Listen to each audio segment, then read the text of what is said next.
আরেকটা কথা বলে রাখি, অনেক ডিগ্রি সার্টিফিকেট অর্জন করার পরেও যদি মনের মধ্যে হিংসা আর অহংকার আর গীবত তোহমতের সংস্কৃতি না যায়, ওই নোংরা কলবেও আল্লাহর নূর নাজিল হয় না।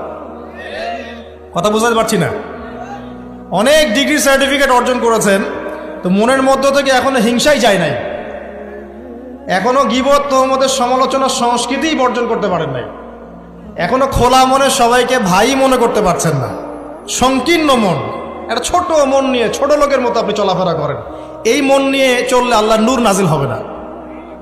আল্লাহ নূর পেতে হলে মনটা প্রশস্ত হতে হবে, নিরহংকারপূর্ণ হতে হবে, কারো প্রতি হিংসা নাই, কারো প্রতি বিদ্বেষ নাই, কেউ আমার শত্রু না, মুসলিম ভাইরা সবাই আমার ভাই। উদার একটা যখন মন মানসিকতা থাকবে, নিরহংকারপূর্ণ মন থাকবে, জ্ঞান অনুযায়ী আমল হবে, সেজদায় কান্নাকাটি করবেন, আল্লাহ নূর চলে আসবে ইনশাআল্লাহ। আর এগুলো আসলে এখনকার সায়েন্স দিয়ে আমি ব্যাখ্যা করতে পারবো না, এগুলো আধ্যাত্মিক কথাবার্তা। আমাদের বাহ্যিক এই জগতের বাইরেও কিন্তু একটা জগৎ আছে, আমি মনে হয় বুঝাতে পারছি না। বারাকা, আল্লাহ পাকের বরকত কি দেখেছেন কখনো চোখ দিয়ে? আল্লাহ পাকের বরকত বলে একটা কথা আছে না? আছে না? আচ্ছা, বরকত কি জিনিস আপনি কি চোখে দেখতে পারেন? এমন একজন সালাফের কথা পড়লাম যিনি 40 বছর বেঁচে ছিলেন। কত বছর? 40 বছর। এই 40 বছরে তিনি প্রায় 300টা বই লিখেছেন। কয়টা? 300টা। এখন বলেন, আমরা এখানে যারা বসে আছি অনেকে 40 পার করে ফেলছি না? আমরা এই 40 বছরে কিছু করতে পেরেছি? এই 40 বছরে একটা মানুষ 300টা বই লিখতে পারে? তাহলে আমরা বুঝতে পারছি যে তাদের সময়ের যে বরকত আর আমাদের হায়াতের বরকত এক না। বরকত সম্পূর্ণ ভিন্ন জিনিস, যেটা আমরা চাক্ষুষ দেখা জ্ঞান দিয়ে বিশ্লেষণ করতে পারবো না। পারবো না। আরো বোঝাচ্ছি, দেখুন, রাসূলুল্লাহ সাল্লাল্লাহু আলাইহি ওয়াসাল্লাম সারাদিনে কত কাজ করতেন। তাহাজ্জুদ পড়তেন, শেষ রাত্রে উঠতেন, রাতের এক অংশ ঘুমাতেন, আরেক অংশ উঠতেন, উঠে তাহাজ্জুদের নামাজ পড়তেন, লম্বা কেরাত, মানে এক রাকাতে প্রায় 4 পারা কোরআন তেলাওয়াত করেছেন। এক রাকাতে 4 পারা। আমরা তো 4টা আয়াত পড়লেই একদম তাড়াতাড়ি রুকু করতে হবে, দাঁড়ায় থাকতে পারতেছি না। তাই নামাজ তো ডিজিটাল, এখন যুগের সাথে সাথে নামাজও কি ডিজিটাল। অনেক মসজিদে নামাজ পড়লে মনে হয় ইমাম সাহেব পেশাব পায়খানা চাপ নিয়ে নামাজ পড়াচ্ছে মনে হয়, তাড়াতাড়ি নামাজ শেষ করতে পারলে বাঁচে আর কি। আবার দেখা যায় মাঝে মাঝে যে নামাজ মানুষ পড়তেছে না, মানে নামাজ পড়ানোর দায়িত্ব সে পালন করছে, নামাজ নিজে পড়তেছে না। তো এই ডিজিটাল নামাজ না, নবী সাল্লাল্লাহু আলাইহি ওয়াসাল্লাম এক রাকাতে 4 পারা কোরআন তেলাওয়াত করেছেন, প্রায় 4.5 পারা তাহাজ্জুদের নামাজে। তখনই তো গিয়ে পা ফুলবে। এই যে পা ফুলতো, এমনি এমনি পা ফলে? কতক্ষণ দাঁড়ায় থাকলে একটা মানুষের পা ফলে? তো নবী সাল্লাল্লাহু আলাইহি ওয়াসাল্লামের পা ফুলে যেত, পা মোবারক ফুলে যেত। লম্বা সালাত পড়তেন, সালাতের পরে আবার কিছুক্ষণ ডান কাতে শুয়ে থাকতেন সুন্নত পড়ে। বেলাল রাদিয়াল্লাহু আনহু এসে ডাক দিতেন, তিনি গিয়ে মসজিদে নববীতে নামাজ পড়াতেন। ফজরের নামাজও হতো লম্বা, কেরাত হতো লম্বা। নামাজের পরে আবার সাহাবীদের সাথে কথাবার্তা বলতেন, দ্বীনি বিষয়ে মজাকারা করতেন। তারপরে ইশরাকের নামাজ পড়তেন, চাশতের নামাজ পড়তেন, পরিবারের দেখাশোনা করতেন, দিন প্রচার করতেন, রুজি রুটির ব্যাপার ছিল। এই সারাদিন যে এতগুলো কাজ তিনি করতেন, একদিনে একটা মানুষ এত কাজ করতে পারে? তো নবী সাল্লাল্লাহু আলাইহি ওয়াসাল্লামের জীবনের বরকত আমার জীবনের বরকত কি সমান? তাহলে বলেন, বরকত কি আমি চাক্ষুষ জ্ঞান দিয়ে প্রমাণ করতে পারবো? এরকম অনেক বিষয় আছে ইসলামে যেটা চাক্ষুষ জ্ঞান দিয়ে প্রমাণ করা যায় না। কবরের আযাব দেখেছেন? কেউ কি প্রমাণ করতে পারবে? আপনি কি ফেরেশতাকে দেখেছেন যারা এখন এখানে ঘিরে রেখেছে জায়গাটা? এই জায়গাটা কি ফেরেশতারা ঘিরে রাখে নাই? আল্লাহ রাসূল কি সেই কথা বলেন নাই? কিন্তু আমরা কি প্রমাণ করতে পারবো এখন? আপনি চাক্ষুষ জ্ঞান দিয়ে পারবেন না। কবরের আযাব প্রমাণ করতে পারবেন না। স্বপ্ন মাঝে মাঝে দেখেন, সত্য হয় কি হয় না? মুমিনের স্বপ্ন সত্যি হবে কি হবে না? আখিরুজ জামানে মুমিনের স্বপ্ন বেশি বেশি সত্য হবে। তো সত্য স্বপ্নের কি ব্যাখ্যা দিবেন? কোনো ব্যাখ্যা নাই। আপনি কি জান্নাত জাহান্নাম দেখেছেন? দেখেন নাই। মিজান পুলসিরাত দেখেছেন? রূহ, আপনার শরীরে একটা রূহ আছে, আত্মা, এটা কি দেখেছেন? এখন এই যে বিষয়গুলো দেখা যায় না, আধ্যাত্মিকত্ব, বারাকা, আল্লাহর নূর, কবরের আযাব, পরকাল, ফেরেশতা, জিনজাতি, তো এগুলোকে আমরা তো বাহ্যিক জ্ঞান দিয়ে ব্যাখ্যা করতে পারবো না, পারবো? তাই বলে কি এগুলোর অস্তিত্ব নাই? বলেন, এগুলোর অস্তিত্ব আছে কি নাই? যদি এগুলোর অস্তিত্ব কেউ বিজ্ঞান দিয়ে প্রমাণ করতে চায়, পারবে? যুক্তি দিয়ে প্রমাণ করতে চাইলে পারবে? কোনো দর্শন দিয়ে প্রমাণ করতে চাইলে পারবে? পারবে না। তাহলে এখানে একটা বিষয় হচ্ছে, আল্লাহর পক্ষ থেকে যা নাজিল হয়েছে চোখ বন্ধ করে বিশ্বাস করতে হবে। এখন এই চোখ বন্ধ করে বিশ্বাস করলে পরে মানুষ আপনাকে বলবে ধর্মান্ধ। কি বলবে? এবং ইসলামের এই মৌলিক বিষয়গুলোকে যদি আপনি চোখ বন্ধ করে মেনে চলেন, এখনকার বিশ্বের মানুষ আপনাকে বলবে আপনি মৌলবাদী। এখন আপনি বলেন, ইসলামের মৌলিক বিষয়গুলোকে মেনে না চললে কি কেউ মুসলিম হতে পারবে কি না? পারবে? তাহলে পরিপূর্ণ মুসলিম হতে হলে আমাকে মৌলবাদী হতে হচ্ছে কি না? আমি এটা দিয়ে কি বুঝাচ্ছি? বুঝাচ্ছি আল্লাহ পাকের নাজিল করা প্রতিটা বিষয়কে চোখ বন্ধ করে মানতে হবে। কিছু বিষয় আমার বুঝে আসবে, কিছু বিষয় আমার বুঝে নাও আসতে পারে। এখন যতগুলো বিষয় বললাম একটাও কি ব্যাখ্যা করতে পারবেন? কিন্তু এগুলো আপনাকে মানতেই হচ্ছে, কারণ আপনি মুসলিম। আল্লাহ বলেছেন, রাসূল বলেছেন, আমি মেনেছি। এখন আমার জ্ঞান কি আল্লাহ এবং তার রাসূলের জ্ঞানের চেয়ে বেশি না কম? এই পুরো মহাবিশ্ব যিনি পরিচালনা করছেন তার জ্ঞান বেশি না আমার জ্ঞান বেশি? এই পুরো মহাবিশ্বে শত কোটি গ্যালাক্সি আছে, এক একটা গ্যালাক্সিতে হাজার হাজার সৌরজগৎ আছে। এরকম শত সহস্র গ্যালাক্সি নিয়ে একটা আসমান গঠিত হয়। এরকম 7টা মহাদেশ আছে, সাতটা মহাবিশ্ব আছে। এই 7 মহাবিশ্বের উপরে আছে কুরসি, ওয়াসিআ কুরসিয়ুহুস সামাওয়াতি ওয়াল আরদ। তার উপরে আছে মহাসাগর, যার গভীরতা 500 বছরের পথ। তার উপরে আছে আল্লাহ রাব্বুল আলামিনের আরশে আজিম। আর আল্লাহ রাব্বুল আলামিন এই আরশের উপর সমুন্নত। সেই মহান আল্লাহকে আমরা বলি আল্লাহু আকবার। কি বলি? এই যে আল্লাহু আকবারের মর্ম বুঝলেন? এখন এই বিশাল সত্তা আল্লাহু আকবার, আল্লাহ পাক সবচেয়ে বড়, এই সর্বোচ্চ সত্তার জ্ঞান বেশি না আমার জ্ঞান বেশি? তার পক্ষ থেকে যখন কোরআন এবং হাদিস নাজিল হচ্ছে, আমাকে তো চোখ বন্ধ করেই মানতে হবে, নাকি আমি যুক্তি দিব? হ্যাঁ, কিছু বিষয় আমার বুঝে আসবে, কিছু বিষয় আমার বুঝে নাও আসতে পারে। কিছু বিষয় আমি সায়েন্স দিয়ে প্রমাণ করতে পারবো, কিছু নাও পারতে পারি। কিছু আমি দর্শন দিয়ে প্রমাণ করতে পারবো, কিছু নাও পারতে পারি। যেগুলো পারছি না সেগুলো আমার বা আমাদের জ্ঞানের সীমাবদ্ধতা। কথা কি বুঝতে পারছেন? এটা আল্লাহ পাকের জ্ঞানের বা আল্লাহ পাকের ওহির কোনো ত্রুটি নয়। আল্লাহর ওহির কোনো ত্রুটি আছে? এটা আমার জ্ঞানের সীমাবদ্ধতা। আসেন সামনে যাই। যে কথাটা বলতে গিয়ে এদিকে আসলাম, দেখুন এমন অনেক বিষয় আছে যেগুলো আমরা খালি চোখে ব্যাখ্যা করতে পারবো না। আমরা যে যুগটাকে আইয়ামে জাহিলিয়াত বলছি, ওই যুগটাতে যে সমস্যাগুলো ছিল, যে পাপগুলো ছিল, সেগুলো এখনকার বিশ্বে আরও অনেক উঁচু লেভেলে বিরাজ করছে। যেমন এই যে আপনারা বললেন, একটা পাপ ছিল শিরক। সরাসরি মূর্তি পূজা বলছি না, আমরা বলছি কি শিরকের পাপ ছিল। ওই আইয়ামে জাহিলিয়াতের মানুষগুলো শিরকের পাপে নিমজ্জিত ছিল।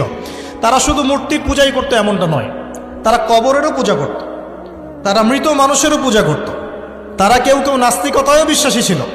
সূরা মুমিনুন পড়লে দেখবেন তাদের মধ্যে একটা আকীদা ছিল, ইন হিয়া ইল্লা হায়াতুনা দুনিয়া নামুতু ওয়া নাহয়া।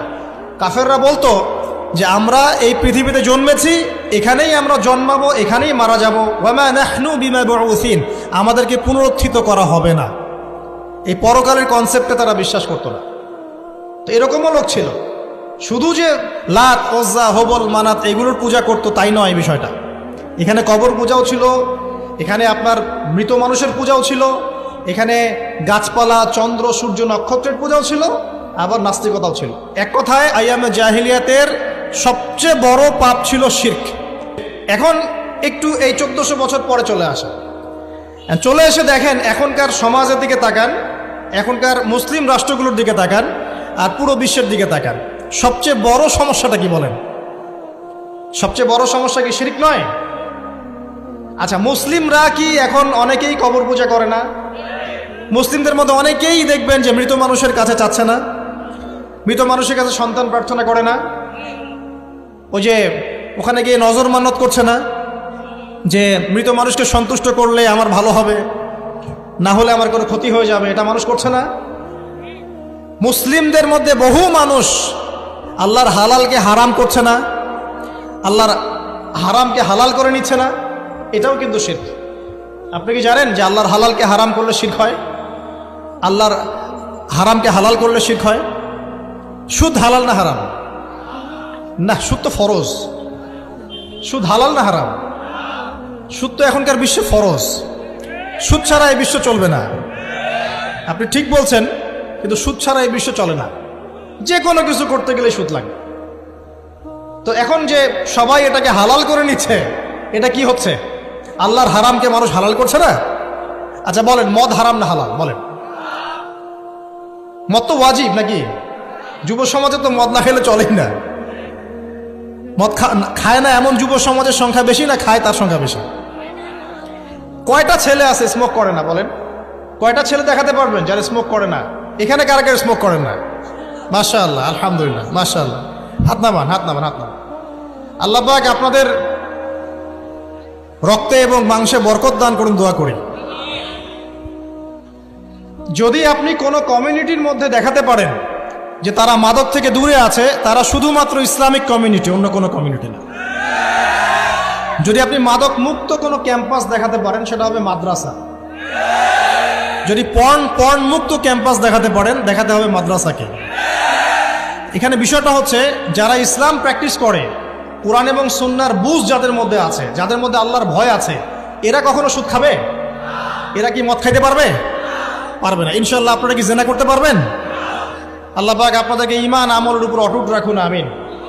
যে কথাটা বলছি, কেউ যদি আল্লাহর হালালকে হারাম করে নেয়, আর কেউ যদি আল্লাহর হারামকে হালাল করে ফেলে, এটাকে কিন্তু শিরক বলা হয়। এই বিশ্বে কি এই সমস্যা নাই? সামনে আগান।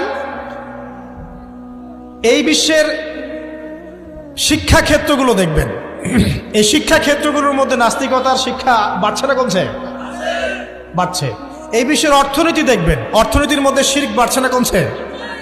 এখানে আপনাকে সুদ নিতে হচ্ছে, এখানে আপনাকে আল্লাহর নাজিলকৃত ইকোনমি বাদ দিয়ে পশ্চিমাদের নাজিলকৃত ইকোনমি বহন করতে হচ্ছে। এটাও এক প্রকার কুফরি। আরও সমস্যা আছে।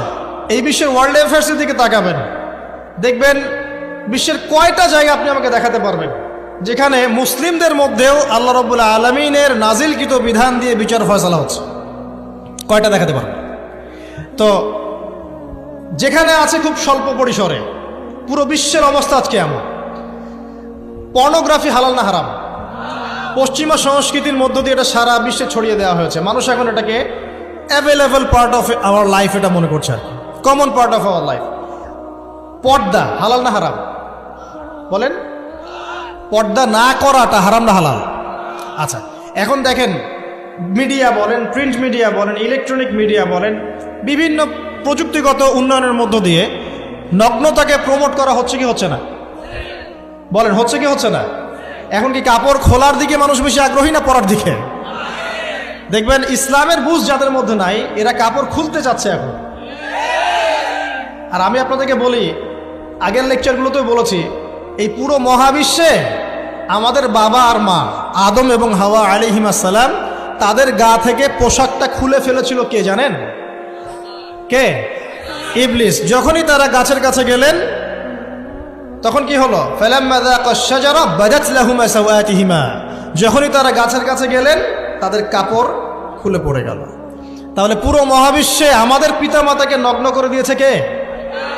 ইবলিস, শয়তান। তাহলে এখন পৃথিবীতে যারা মুসলিমদেরকে বা অমুসলিমদেরকে, পুরো মানবতাকে যারা নগ্ন করতে চাচ্ছে, এরা কার এজেন্ট? এরা কার এজেন্টটা বাস্তবায়ন করছে? এটা কি বুঝতে বাকি থাকে? আমি কথাগুলো বানিয়ে বলি নাই। সূরা আরাফ পড়েন, দেখবেন সব লেখা আছে। আসেন, এক কথায় বলতে চাচ্ছি, ওই সময়কার যে শিরকটা শুধুমাত্র মক্কায় সীমাবদ্ধ ছিল, এখনকার শিরকটা গ্লোবালাইজেশন হয়েছে আর কি। পুরো দেশে দেশে দেশে শিরক ছড়িয়ে পড়েছে।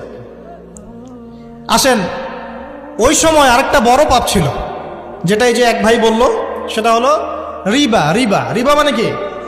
সুদ। রিবা মানে সুদ, জানেন তো? আর সুদ তো ফরজ নাকি ভাই? আচ্ছা, এমন কোন গ্রাম নাই বাংলাদেশে যেখানে সুদ নাই, আর বিশ্বের এমন কোন দেশ নাই যেখানে সুদ নাই। আর এই যুগের কথাই নবী সাল্লাল্লাহু আলাইহি ওয়াসাল্লাম হয়তোবা বলেছিলেন, আল্লাহু আ'লাম, আল্লাহ ভালো জানেন, যে এমন একটা যুগ আসবে যে যুগে ম্যাক্সিমামই সুদখোর। হবে যে ব্যক্তি সুদের ছিটাফোঁটা মানে সুদের পাপ থেকে বেঁচে থাকতে চাইবে, ওর গায়েও গিয়ে সুদের ছিটাফোঁটা গিয়ে লাগবে।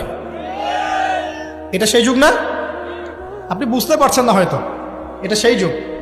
আপনি মনে করছেন দাড়ি টুপি পাগড়ি জুব্বা মাশাআল্লাহ সব লাগাই দিছি, হ্যাঁ বাইরে একটা সাইনবোর্ড আছে আমি মৌলবী আল্লামা, আমি একজন দায়ী বক্তা, কিন্তু সুদের যে ওই ছিটাফোঁটা এটা আপনার কাছে আমার কাছেও আছে।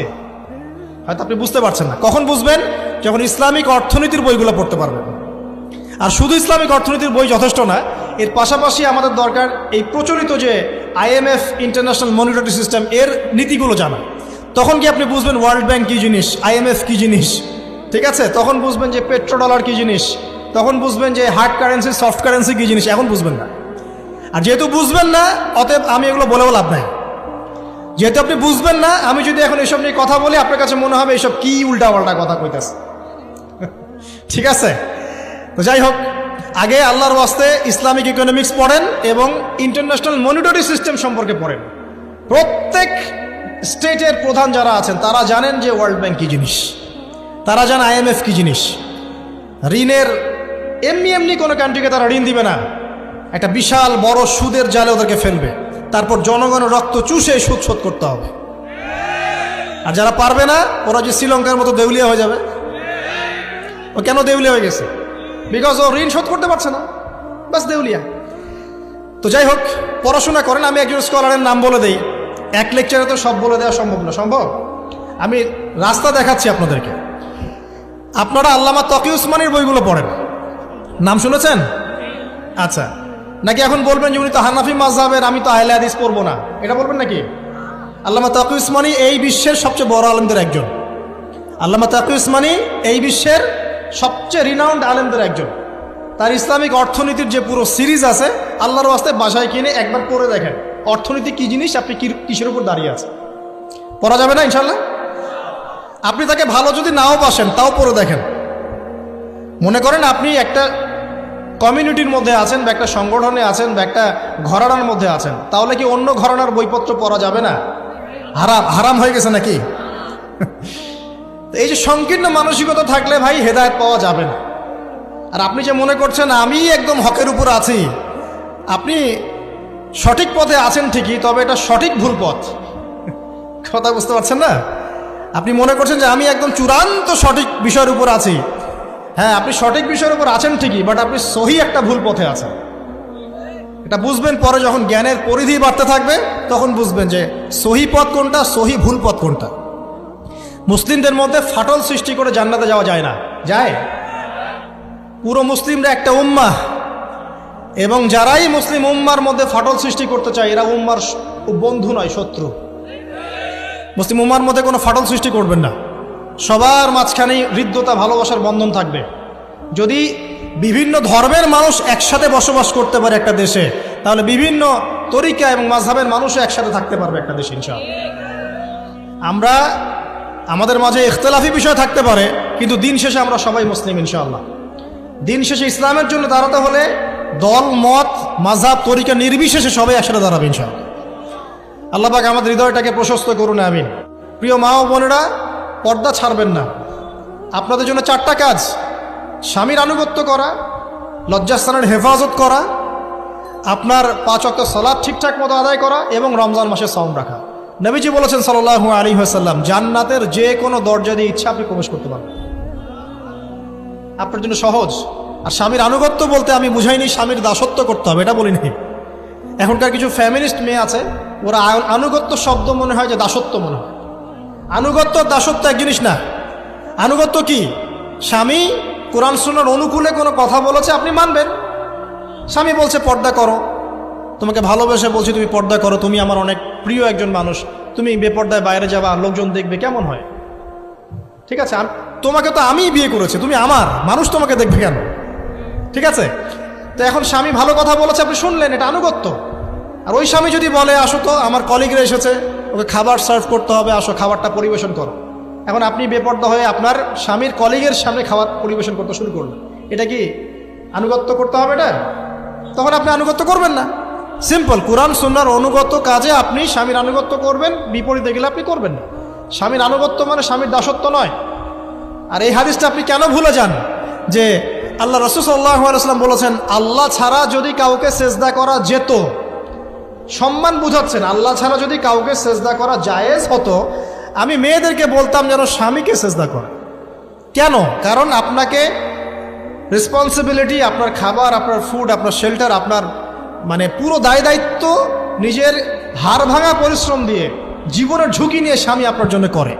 সে আপনার সম্মান পাওয়ার যোগ্য তো? সে কি আপনার সম্মান পাওয়ার যোগ্য নয়? আপনি যদি সম্মানের হক আদায় না করতে পারেন তাহলে আপনি অকৃতজ্ঞ। আর অকৃতজ্ঞ মেয়ে কখনো জান্নাতে যাবে?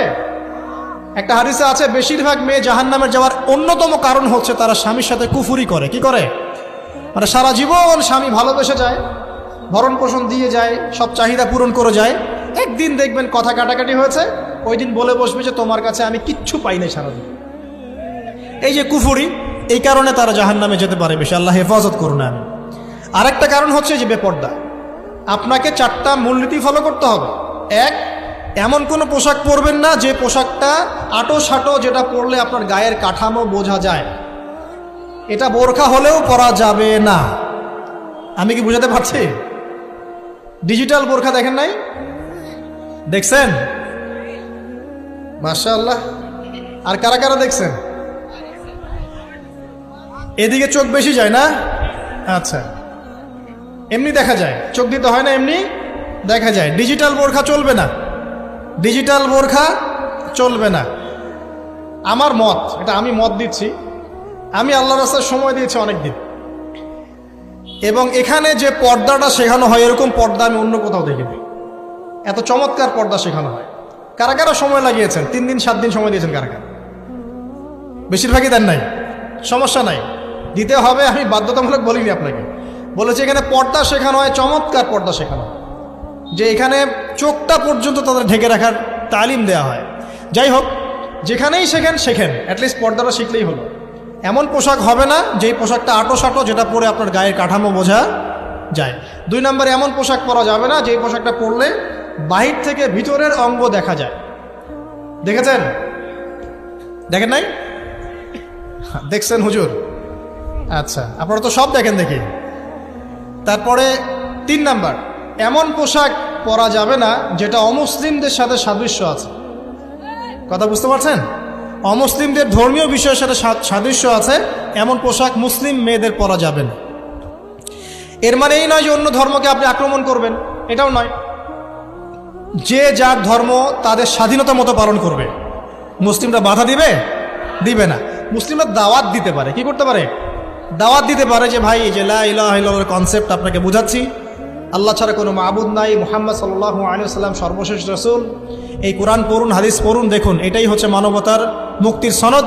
এরপর যদি সে ইসলাম কবুল করে আলহামদুলিল্লাহ, যদি না করে এর হিসাব কে দিবে? সে নিজে দিবে। এর হিসাব কি আমাকে দেওয়া লাগবে? দেওয়া লাগবে না। তো অমুসলিমদের সাথে সাদৃশ্য আছে এমন পোশাক চলবে না।